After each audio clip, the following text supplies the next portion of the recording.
কি রান্না হচ্ছে গো? তোমার গবু কালকে তো পায়েস খেয়েছে, আমি পর দিন পায়েস দেবো না, আজকে তোমার ডালিয়া সেদ্ধ করে দিই, একটু ভাজা করে দিই, ঘি দেবো, আর এর সঙ্গে আলু দিয়ে দিচ্ছি। হ্যাঁ, আলু সেদ্ধ খিচুড়ি। এই রে, কি হলো? খিচুড়ি করে দিচ্ছ? এই বাবা, তুমি তো বলে খিচুড়ি করবে না।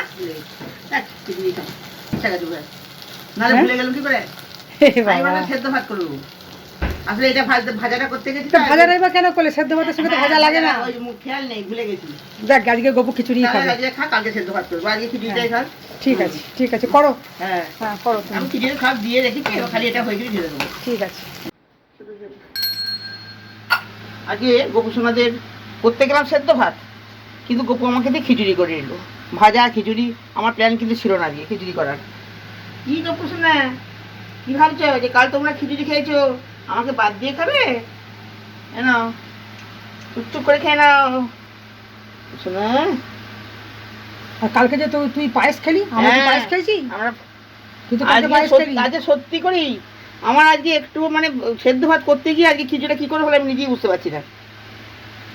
এই পুচকেটাকে দাও। এই যে এটা তো মুখটা কেমন করে বসে আছে। খেয়ে নাও, তোমার রাগ হয়েছে তোমাকে তো